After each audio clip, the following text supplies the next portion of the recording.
Desvanecidos. Perdidos sin dejar rastro. Estos son los misterios de aquellos cuyos viajes tienen un comienzo, pero no un final. La fuga de Alcatraz, la evasión más famosa de todos los tiempos. ¿Demostrará la investigación que los presos no se ahogaron? Brasil era su destino final. Amelia Earhart. Durante 80 años muchos creyeron que se estrelló y murió. ¡Espera! ¿Cuál es su posición? ¿Podría una fotografía demostrar que sobrevivió? Les encerraron en una cárcel. D.B. Cooper robó $200.000 y saltó de un avión para no volver a ser visto. ¿Sería porque él era en realidad ella? Nunca encontraron a D.B. Cooper porque escapó disfrazado de mujer.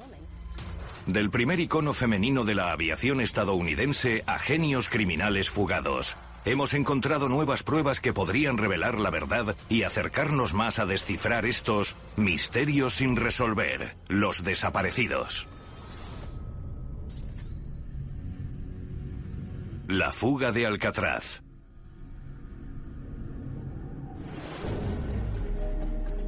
Alcatraz, La Roca. Rodeada por las letales aguas de la bahía de San Francisco, esta cárcel de máxima seguridad basaba su reputación en una simple promesa, que nadie escaparía jamás de ella. Pero en 1962, 3 hombres se fugaron de la cárcel y no volvieron a ser vistos. La fuga de Alcatraz es un misterio, porque nadie puede decir con seguridad qué pasó con los 3 fugitivos. Es fascinante porque lo que hicieron para salir de las celdas fue impresionante. Sin que les pillaran, ni les vieran. Evitaron que les detectaran los guardias y se marcharon de la isla. Pero luego, ¿qué pasó con ellos? Ese es el gran misterio. El motivo por el que soy el encargado del caso es que en 1978, por orden del Congreso, la investigación pasó de ser del FBI al Cuerpo de Aguaciles de Estados Unidos. El caso sigue abierto porque este cuerpo no deja de buscar a los fugitivos. La búsqueda continúa hasta llegar a un punto en el que se determina que es imposible que la persona pudiera seguir viva, o si realizamos un arresto, o si descubrimos que ha fallecido, o hay alguna otra manera de cerrar el caso legalmente. Nunca pedimos que cierren los casos. Seguimos buscando a los fugitivos, porque los criminales tienen que ser llevados ante la justicia, y estos hombres deben condena a la Agencia Federal de Prisiones por los crímenes que cometieron. No podemos dejar que la gente se libre después de cometer un crimen. El nombre del caso se basa en los números con los que identificamos a los fugitivos. Son números que asignamos a cada fugitivo, uno para John Anglin, otro para Clarence Anglin y otro para Frank Morris, y son distintos. El de Frank Morris es 34337. El de John Anglin es 34044. Y el de Clarence es 34043. Esta historia es más compleja de lo que la gente cree.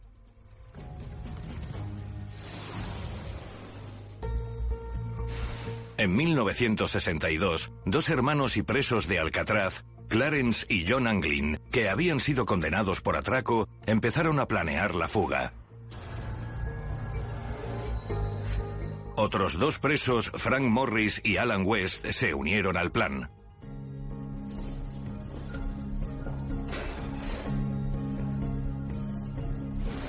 Hay que reconocerles que lo mantuvieron en secreto. Pero el preso Robert Scheiblein lo sabía. Los hermanos Anglin, Clarence y John me caían bien. Eran callados, no eran muy inteligentes, pero tenían mucha calle. Me habría llevado bien con ellos en esa cárcel o cualquier otra. Pensábamos parecido. Morris tenía cabeza, pero yo también soy listo y chocábamos. Discutíamos. Éramos como 2 alfas, no hicimos buenas migas. Y Alan West era como un perrillo ladrador, un agitador y un bocazas.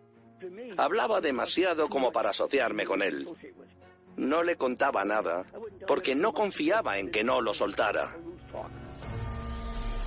Las celdas de los hermanos Anglin, Morris y West estaban en mi fila, y cuando íbamos al comedor, caminábamos juntos y les oía. Les dije directamente, ¿cuánta gente ha intentado escapar y no lo ha conseguido? ¿Vais a hacerlo en mitad de la noche sin que os pillen?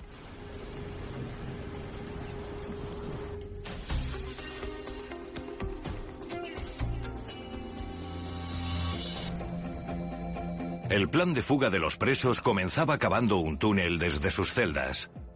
En la parte posterior de las celdas había un pequeño conducto de ventilación. Lo cincelaron hacia arriba y hacia los lados para agrandar el agujero, y luego hicieron rejillas de cartón parecidas a la original.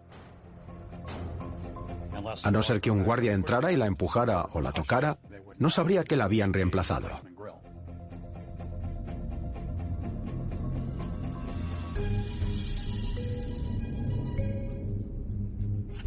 Los familiares de John y Clarence decían que eran los MacGyver de los años 50. Usaron cucharas para hacer cinceles y un taladro con el motor de una aspiradora. Hicieron una linterna casera y también salvavidas. John y Clarence eran vecinos de celda. Mientras uno trabajaba, el otro hacía guardia. Greg Morris y Alan West hacían lo mismo.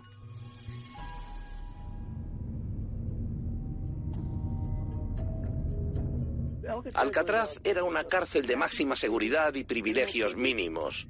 Los presos tenían poca comunicación con el mundo exterior y había mucha seguridad.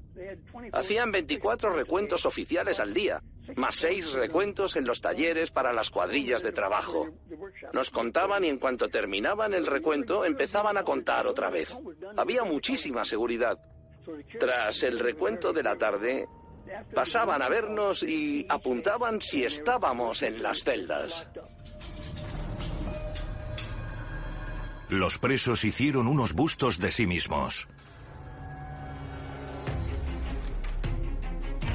Usaron pasta, pegamento, papel maché y las hicieron a su semejanza. Y lo hicieron bastante bien. Clarence Anglin era el barbero, me cortaba el pelo, así que puede que lo usara para su busto.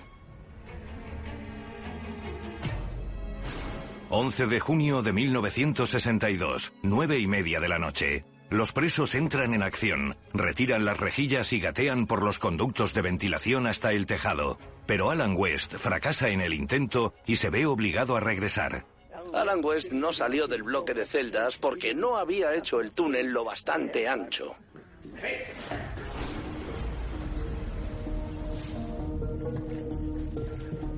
Unos minutos antes de las 10 se oyeron unos golpes metálicos.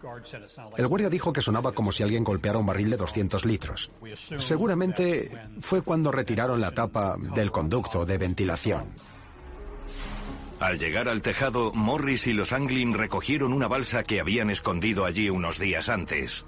Habían hecho la balsa con más de 50 impermeables y la habían inflado con un acordeón que usaron como fuelle. Se les ocurrió la idea de hacer una balsa con impermeables y salvavidas. No contaban los impermeables. Un preso podía coger un impermeable y al día siguiente otro. Acabaron usando 30 o 40 impermeables. Fueron al extremo nororiental del edificio, donde había una tubería. Bajaron por ella, tiraron una manta encima del alambre de espino que había en lo alto de la valla y la escalaron de uno en uno. Luego descendieron por el depósito de agua. Calculo que estarían en el agua a las 11. Sin duda, escaparon de la isla. ¿Pero qué pasó con los fugitivos cuando abandonaron la isla? Dicen que se ahogaron, pero no se recuperó ningún cadáver. ¿Qué creen los expertos que les sucedió? Teoría 1. Escaparon y se ahogaron. Una vez llegaran al agua, las probabilidades de supervivencia no eran muy altas. Aparte de la temperatura del agua que podría causar la muerte, el exconvicto Robert Scheiblein coincide con la valoración de Dyke. Yo pude darles tablas de las mareas. La última era la del viernes. El domingo, Frank Morris vino y me dijo: te lo agradecemos, pero cuando lleguemos al agua nos iremos. No podemos esperar a que suba o baje la marea. Me sorprendió que no lo comprendieran. Estaban... Además, Michael Dyke señala varias pruebas encontradas. Unas 24 horas después de la fuga, encontraron un remo cerca de la isla Angel. Y 2 días después recuperaron un paquetito que estaba hecho con la misma tela impermeable. Cuando lo abrieron, dentro estaban los efectos personales de John y Clarence Anglin. Fotos, notas escritas por ellos y fotos familiares. Pero otros no están tan seguros. Incluso algunos familiares creen que los presos sobrevivieron y prosperaron. Acabaron en Brasil y llevaron una buena vida. Teoría 2. Escaparon y sobrevivieron. Si queréis saber qué pasó de verdad, preguntad a algún familiar y os diremos con total seguridad que sobrevivieron. Salieron de la isla y se marcharon a Brasil. Llevaron una buena vida. Supusieron que remarían hasta la isla Angel. Ellos querían que las autoridades creyeran que iban al norte y fueron al sur. Widener descarta la posibilidad de que sus tíos se ahogaran. Dicen que los 3 se ahogaron, pero no se recuperó ningún cadáver. Yo mismo he nadado allí. Pude entrenar y nadar casi 2,5 kilómetros en esas aguas en 38 minutos. Y sé mucho sobre John y Clarence. Eran buenos nadadores. El lugar donde crecieron, la bahía de Tampa, se parece mucho a la de San Francisco. Y nadaban mucho allí. Si nos fijamos en la fotografía de uno de los salvavidas que encontraron, la correa de la espalda estaba atada. ¿Dices que alguien se ahogó con ese salvavidas? ¿Que salió flotando y lo encontraron, pero no el cuerpo? Widener afirma tener información detallada sobre el viaje de sus tíos a Brasil, pero es reacio a compartirla. Algunos miembros de la familia sabían que estaban en Brasil. Tuvieron que hacer una parada de camino a Brasil. No puedo hablar de eso. Con cuidado de no revelar demasiado, Widener enseña una fotografía realizada años después por un amigo de la familia llamado Fred Brissi. Ellos quisieron que les hiciera esta foto. Querían que su familia supiera que estaban bien. ¿Qué probabilidades hay de que Brissi fuera a hacer una foto de 2 hombres en Brasil que se parecieran tanto a ellos 2? Mi madre vio la fotografía y los reconoció. John es el rubio y Clarence el moreno. John tenía una cicatriz en la mejilla que se hizo cuando era joven. En la cara de ese hombre se ve una cicatriz. Clarence fumaba mucho, y si os fijáis en su bolsillo, se ve un paquete de cigarrillos. En una ocasión, los hermanos se arriesgaron a que los capturaran cuando volvieron a casa a un funeral. Mi abuelo murió en 1989, y estoy casi seguro de que vinieron. Otros familiares los vieron. Cuando la familia llegó a casa, había un jarrón en la mesa con una docena de rosas y una tarjeta. No voy a decir qué ponía, pero todos los miembros de la familia supieron que era suya.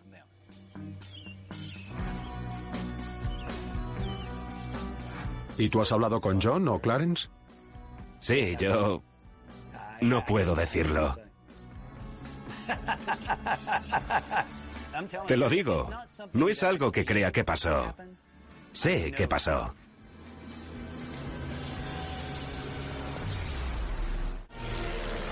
En 1937 hubo otra desaparición misteriosa que llamó la atención del mundo entero. ¿Me reciben? Amelia Earhart se desvaneció durante su intento de dar la vuelta al mundo en avión. Nuevas pruebas sugieren que podría haber sobrevivido. 1937. Una tragedia impactó a los estadounidenses. Amelia Earhart, la primera mujer que había sobrevolado en solitario el Atlántico, desapareció durante la última etapa de su intento de dar la vuelta al mundo. Desapareció de la faz de la Tierra sin dejar rastro. ¿Qué le pasó a Amelia Earhart?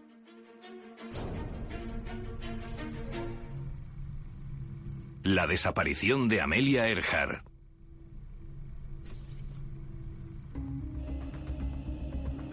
...2 de julio de 1937... Amelia Earhart y su navegante se preparaban para el último tramo de su viaje. Estaba en Lae, Nueva Guinea, desde donde iba a despegar con su bimotor, un Electra Lockheed, hasta una isla en el centro del Pacífico, llamada Isla Howland, a unos 4.000 kilómetros. La isla Howland es una franja de tierra de tan solo 2 kilómetros de largo, apenas lo suficiente como para aterrizar el Lockheed. Sería como despegar de noche en San Diego y sin ningún tipo de indicadores, encontrar al día siguiente Central Park en Nueva York. Una serie de vuelos con los que había batido muchos récords habían convertido a Amelia Earhart en una heroína. En 1935, Amelia Earhart vuela con su Lockheed desde Honolulu hasta Auckland. Es la primera mujer en sobrevolar el Pacífico en solitario, recorriendo esta distancia en 18 horas y 16 minutos.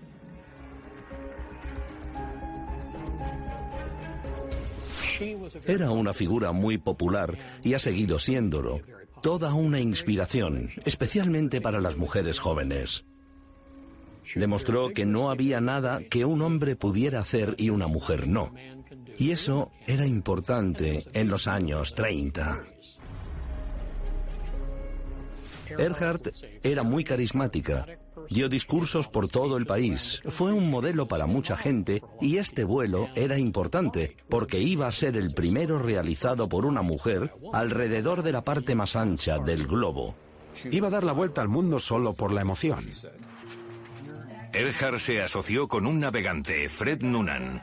Quiero aterrizar allí. Era uno de los mejores navegantes aéreos de la época. A las 10 de la mañana, hora local, despegó hacia la isla Howland, a unas 2.000 millas náuticas de allí. Recibido.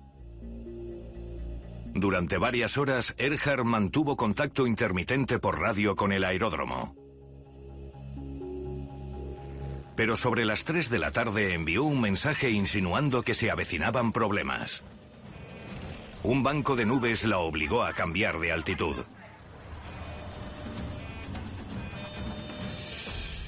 Habían mandado un barco de la Guardia Costera a la isla Howland para presenciar el aterrizaje. Hubo fallos de comunicación. Amelia Earhart a Itasca. ¿Me reciben? Sí, aquí el USCTC a Itasca. ¿Me reciben? Cambio. No me recibe. Uno de los últimos mensajes que envió fue: debemos estar encima, pero no les veo. Amelia Earhart a Itasca. ¿Me reciben? Sí, la recibimos. Cambio, ¿me reciben? Earhart y Noonan no pudieron encontrar la isla. Algo va mal. ¿Me reciben? Aquí el USCTC a Itasca. ¿Cuál es su posición? 157.337. ¿Cuál es su posición? ¿Cuál es su posición? Cuando un piloto tiene problemas, seguro que intenta enviar mensajes por radio. ¿Me reciben? ¿Me reciben? Cambio. Ella tenía un plan para comunicarse. Hubo mucha confusión sobre cuándo estaba transmitiendo y cuándo el Itasca. El guardacostas que la esperaba en la isla Howland la estaba escuchando y muchos mensajes se perdieron. Pero ella estaba retransmitiendo y ellos grabaron muchos de esos mensajes según se fue acercando a la isla Howland. Escuchad. Estamos en la línea 157.337. El último mensaje decía: estamos en la línea 157.337 volando de norte a sur. La línea 157.337 es como se llama la línea de posición que Noonan habría calculado cuando tomó un punto de referencia después del amanecer y con la que atravesó la isla. Luego habrían avanzado por ella hasta sobrevolar la isla Howland. Si no podían ver la isla, volarían de norte a sur por esa línea hasta que la encontraran. Ese es el procedimiento estándar y ese es el último mensaje que se recibió del avión de Earhart. Y luego desapareció. El Electra Lockheed nunca llegó a la isla Howland, como si se hubiera desvanecido en el aire. 57.337.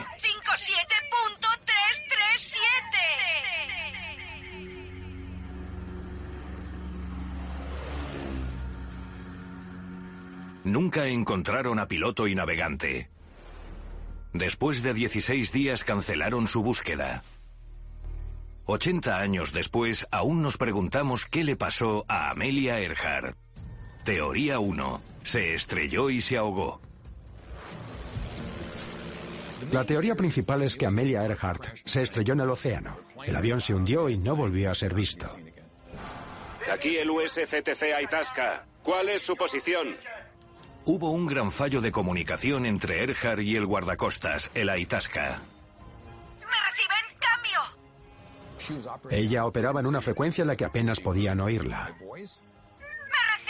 ¡Cambio! Ellos operaban con código Morse y ella no sabía utilizarlo. ¡Esperen! ¡No! ¡No! Hago todo lo que puedo. Prueba con todo. Eso hago, no sé. ¡Por favor! ¿Me reciben? ¡Cambio! Ellos la oían y hubo un momento en que ella también. ¿Me reciben? ¿Por qué no transmitió más? A pesar de sus impresionantes hazañas en el mundo de la aviación, Earhart había asumido un riesgo con este reto.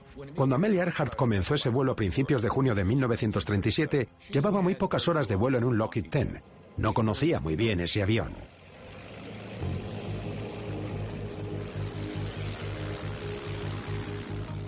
Si yo fuera a volar con un avión alrededor del mundo, querría saber todo lo que pudiera sobre él, sobre cada pieza.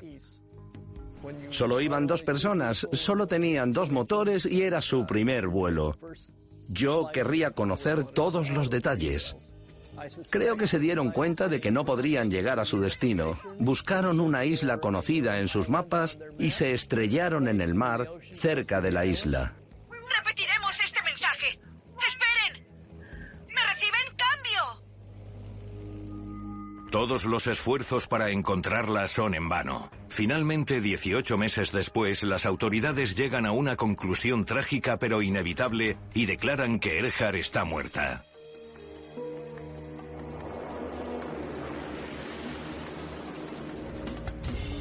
Pero eso no ha impedido que la gente se pregunte si la joven habría sobrevivido. ¡Nos hemos estrellado en una isla deshabitada! ¡Seguimos vivos! ¡Adelante, cambio! Algunos creen que el gobierno estadounidense sabe qué le pasó. Hay algunas preguntas que como agente sabes que no debes hacer. La desaparición de Amelia Earhart es uno de los misterios más cautivadores del siglo XX. Y aunque la historia llegó a su fin en 1939... ¿Me reciben? Hay quienes creen que sobrevivió. Ella era imprudente. Asumió riesgos a lo largo de toda su vida. La primera vez que voló a Europa en 1932, pretendía llegar a París.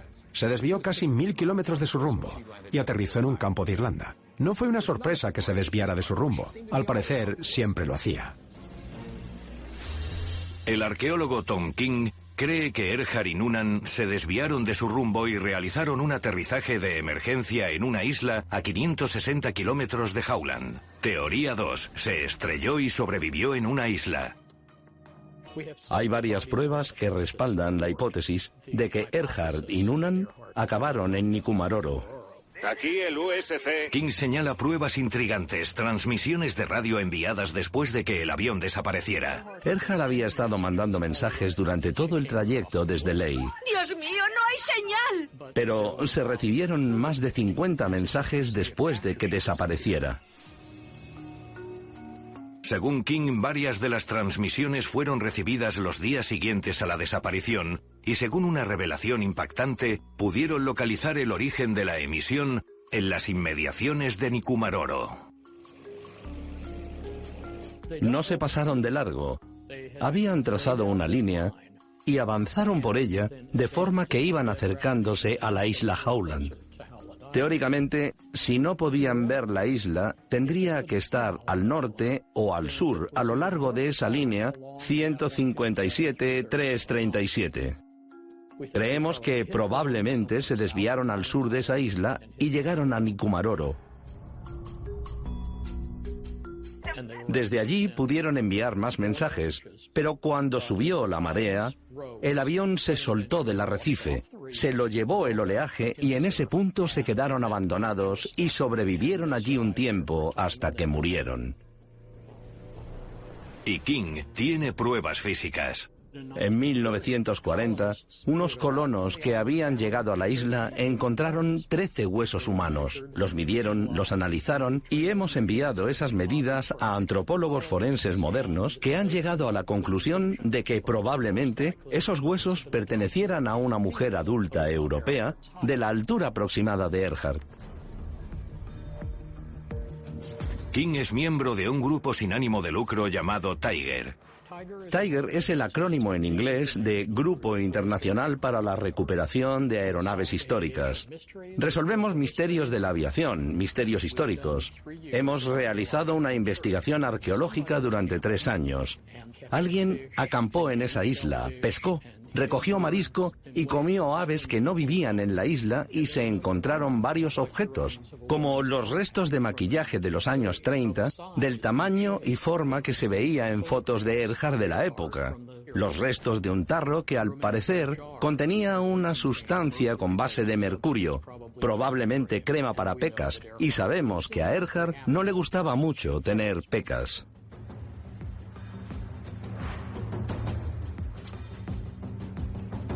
Hay otra explicación de lo que podría haberle pasado a Earhart: caer en manos enemigas.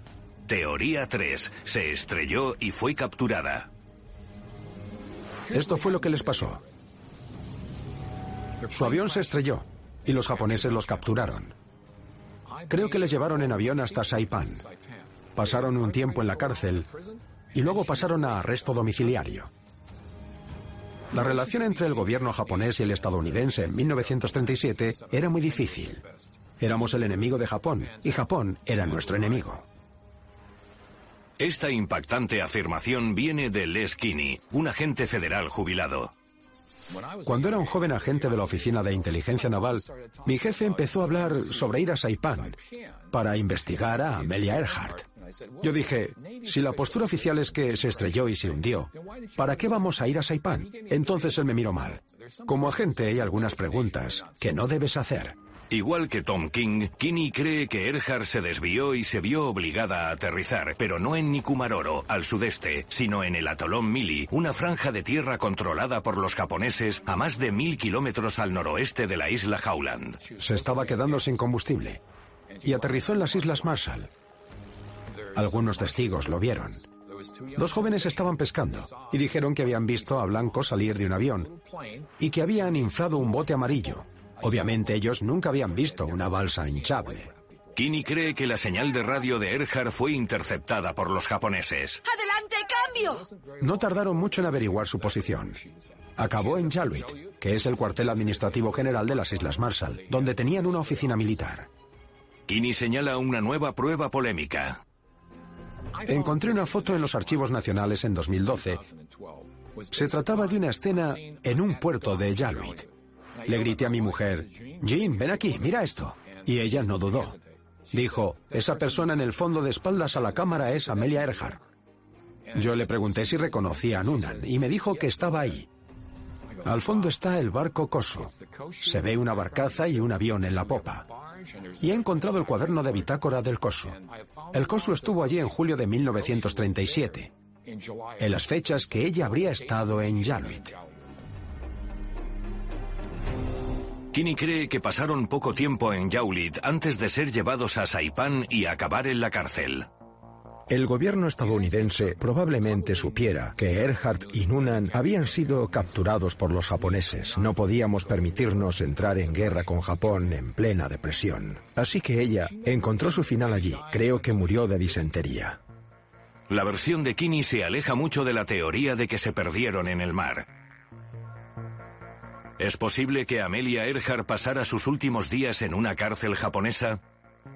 La mayor parte de mi investigación demuestra que lo que pensaba que era cierto no lo era. Pero nunca he podido hacer eso con la foto. Y me hago la pregunta, ¿podría defenderlo en un juzgado durante un proceso penal? Se perdió en el mar, tuvo un accidente y naufragó, o fue capturada por fuerzas enemigas. Seguimos sin saber qué pasó en realidad con la heroína Amelia Earhart, al menos por ahora. ¿Cuál es su posición? Soy Amelia Earhart. ¿Me reciben? De alguien que se perdió en el mar, pasamos al aire con el caso del secuestrador D.B. Cooper, que sigue fascinando al mundo. ¿Eres D.B. Cooper? Un secuestro aéreo. Abrió el maletín y ella vio la bomba. Un rescate. Le dieron $200.000. Y un salto al cielo nocturno. Nadie sabe exactamente dónde desapareció D.B. Cooper.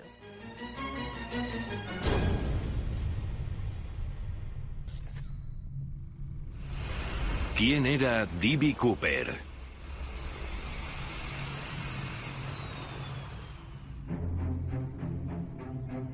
Jueves 24 de noviembre de 1971. Un hombre misterioso embarca en el vuelo 305 de Northwest Airlines. Un caballero compró un billete en Portland, Oregón, para un vuelo de 30 minutos hasta Seattle.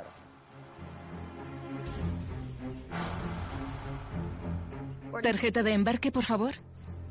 En aquella época, los pasajeros firmaban sus propias tarjetas de embarque. Él firmó como Dan Cooper. Bienvenido a bordo.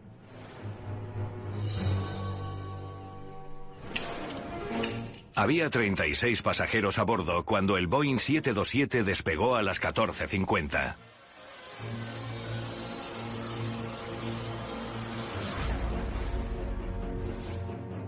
Dan Cooper le dio una nota a una azafata que se la guardó en el bolsillo. ¿Nos la colocamos así? El caballero intenta llamar su atención. Ella entiende que debe leer la nota, así que la saca y la lee. En ella ponía: señorita, tengo una bomba. Siéntese a mi lado. Y decía que secuestraría a los pasajeros del avión a menos que le dieran $200.000 y 4 paracaídas.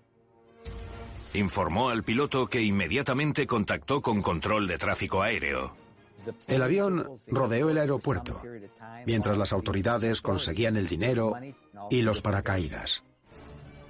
Son las 17:24. El avión aterrizó en Seattle y liberaron a los pasajeros. Una de las azafatas se quedaría, así que bajó y subió a bordo los paracaídas y el dinero. El secuestrador pidió que llevaran el avión a México DF y solicitó que volara de forma poco habitual.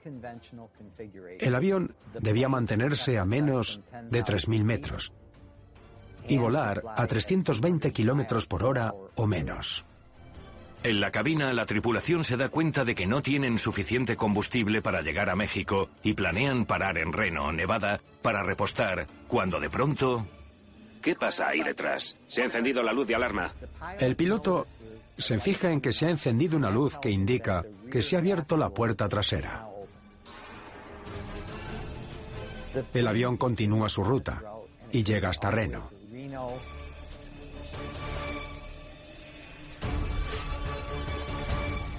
Tras aterrizar en Reno, agentes del FBI rodearon el avión. Cuando entraron en el avión, solo encontraron la corbata negra que llevaba puesta el secuestrador. El secuestrador había saltado del avión en algún lugar entre Reno y Seattle. Las autoridades y el FBI son incapaces de localizar al secuestrador, el dinero o el paracaídas. Sin más pruebas o pistas, la de D.B. Cooper se ha convertido en una de las mayores desapariciones de la historia. Teoría 1. D.B. Cooper era Walter Reca. En 2015, nuestra editorial fue contactada por un autor que había escrito su propia historia sobre el secuestro de D.B. Cooper, en la que el secuestrador era su mejor amigo. Y el mejor amigo del secuestrador era Carl Loren. Carl comenzaba la historia contando que era uno de los primeros paracaidistas de caída libre y que así fue como conoció a Walter. A mediados de los 50, Walter, Carl y otros 7 hombres formaron lo que llamaron el Club de Paracaidismo de Michigan. Según Carl, Walter era un barbero convertido en delincuente que se había mudado al estado de Washington y se había cambiado el nombre. Durante 3 días, entrevisté a Carl. En un momento dado, cuando estaba recogiendo el equipo, me fijé que en el rincón había una caja. Le pregunté qué había dentro y me dijo que eran las cintas en las que había grabado conversaciones telefónicas con el secuestrador. ¿Eres D.B. Cooper? Walter vivía en Michigan. Carl y él se reunían una vez al año en Michigan o Florida para charlar sobre sus días como paracaidistas. Entre esas visitas, Walter y Carl hablaban a menudo por teléfono. En las cintas, Walter y Carl hablaron sobre el secuestro. Walter contó cómo lo había hecho, dónde había aterrizado y qué había hecho con el dinero. Cuando subiste al avión, cuando te metiste dentro y cerraron la puerta, ya te habías decidido. No tenía claro cómo iba a salir. Solo me vino a la mente y lo hice.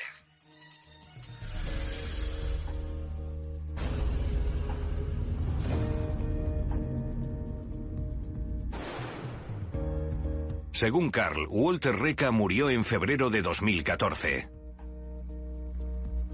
Brindo por cualquiera que haya saltado de un 727. Tengo una historia que contaros.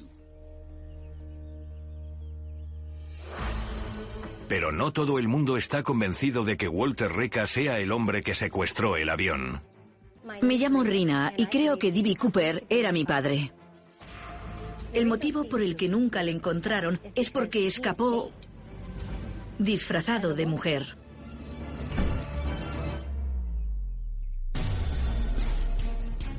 Creo que mi padre es D.B. Cooper.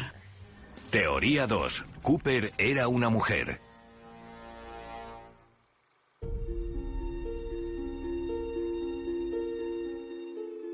Esta sorprendente afirmación la hace Rina Rudel, cuyo padre sirvió en la Marina Mercante y en la Armada estadounidense. Mi padre se llamaba Robert Elmer Dayton. De repente, un día mi madre pensó que mi padre tenía algún problema porque le pilló vestido con ropa de mujer. La mujer de Robert se divorció de él en 1954 y se marchó del estado con sus 2 hijos. Robert se volvió a casar en 1965. Su segunda esposa, Cindy, era consciente de su deseo de cambiar. Se sentía incómodo con el atuendo que llevaba y necesitaba hacer algo diferente. En aquella época estuvo al borde del suicidio y buscó ayuda con un psicólogo que formaba parte de un ensayo quirúrgico experimental. En 1967, Robert y Cindy se declararon en bancarrota. En 1968, la pareja viajó a Baltimore, Maryland, para visitar el hospital John Hopkins, donde se realizaba la operación de cambio de sexo. Robert y Cindy regresaron a Seattle y se separaron. Robert aceptó todos los trabajos que pudo hasta que ahorró el dinero para la operación.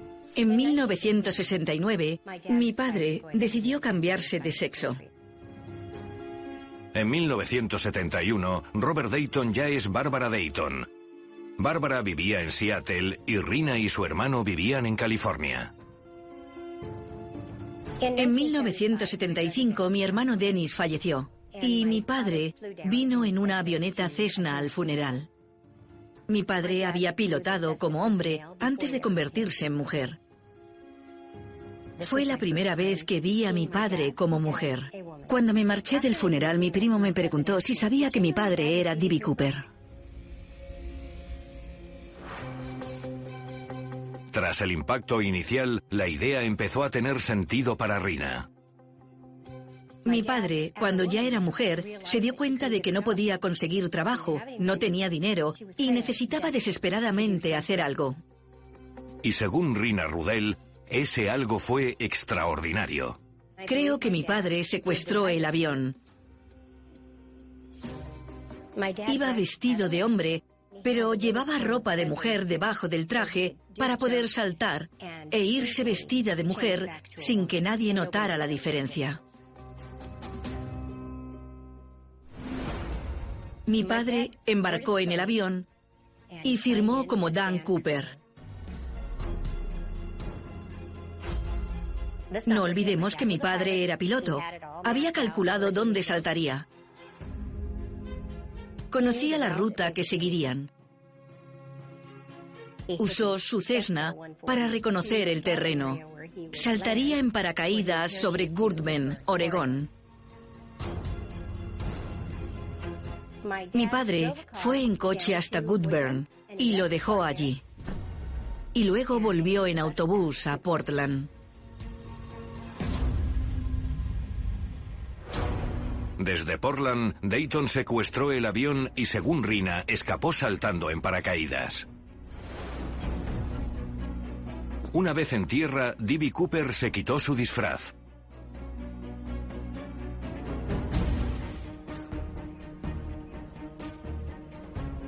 Bárbara se fue en coche tranquilamente porque buscaban a un hombre, no a una mujer. Para respaldar esta historia, Rina recurre al análisis que realizó un grafólogo de la firma de D.B. Cooper en la tarjeta de embarque. Cuando mi padre estaba en la Marina Mercante, escribía cartas a sus padres. Cogieron esas cartas, las pusieron junto a la firma y coincidieron. Esta es la carta. Y esta la tarjeta de embarque. Se puede ver que son casi idénticas. El análisis grafológico dijo que no podrían parecerse más. En 2006, Rina obtuvo el historial médico y psiquiátrico de Bárbara y descubrió algo que le sorprendió. Unas semanas después del secuestro, volvió al psiquiatra y este no podía creerse que de pronto él quisiera seguir viviendo. Eso me indica que había sucedido algo. ¿Podría ese algo ser el rescate de $200,000? Como última prueba, Rina comparte una carta que su hermano y ella recibieron de su padre unas semanas antes del secuestro. La carta es de noviembre de 1971. Siento el daño que esto debe haberos causado, pero los dos tenéis toda la vida por delante. Por favor, no me odiéis por lo que he hecho. La vida está llena de cosas inesperadas. Bárbara Dayton, Robert Dayton.